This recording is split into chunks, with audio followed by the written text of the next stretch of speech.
Hello everyone, welcome to maths vibes. आज हम discuss करते हैं सीएसआई या NET Feb 2025 integral equation part C का क्वेश्चन है। Question ID 704146।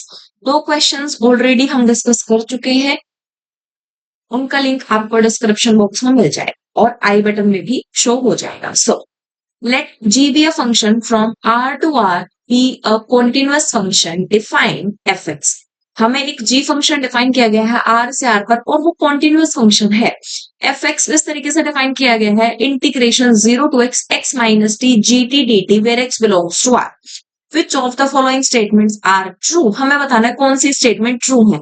f at 0, f dash at 0, f double dash at 0 इनकी बात की गई है। तो हमें एफ एक्स जिस तरीके का डिफाइन किया गया है हम इसको डिफरेंशिएट कर देते हैं बाय लीबनिज रूल। सो सबसे पहले फर्स्ट ऑप्शन में देखिए एफ एट 0 ही पूछा गया है, तो हम एफ एट 0 ही निकाल लें। F at 0 is 0 to 0 0 minus t gt dt। Integration limit 0 से 0 है तो ये 0 ही आएगा, 0 ही आएगा, तो फर्स्ट ऑप्शन हमारा करेक्ट हो गया। नाउ अब हम इसको डिफरेंशिएट करते हैं बाय लीबनिज रूल।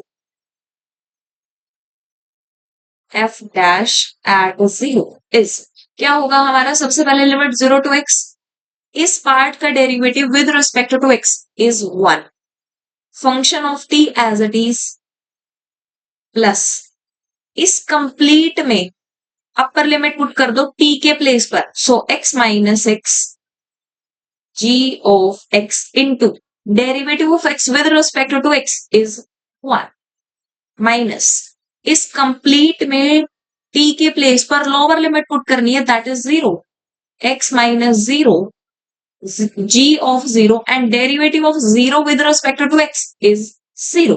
तो ये वाला पार्ट तो हमारा 0 बन गया, x माइनस x ये वाला पार्ट हमारा 0 बन गया, ओनली ये वाला पार्ट हमारा रहता है। It means f dash at 0 is integration 0 to x gt dt, यहाँ हमारा dt भी आएगा।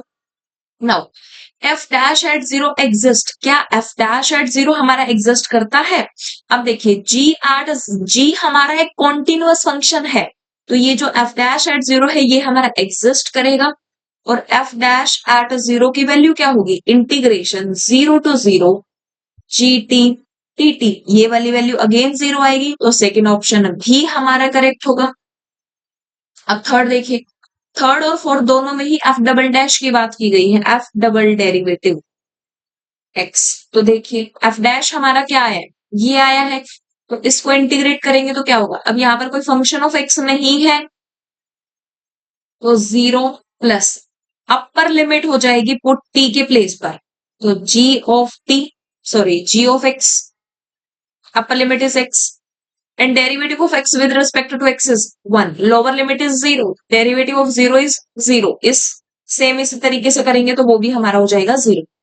तो यहाँ पर देखिए f डबल डैश x की वैल्यू क्या आ गई, g ऑफ x, और g कैसा है, कॉन्टिन्यूअस फंक्शन है r टू r में, तो ऑब्वियस है ये हमारा एग्जिस्ट करेगा, ये एग्जिस्ट करेगा तो ये भी एग्जिस्ट करेगा। अब हमें फाइंड करना है एफ डबल डैश एट 0, यहाँ पर एफ डबल डैश एट 0 क्या होगा, जी एट 0। तो देखिए ऑप्शन देखते हैं, थर्ड में कह रहा है कि f double dash exist and f double dash at 0 is g at 0, तो ये ऑप्शन हमारा करेक्ट हो जाएगा।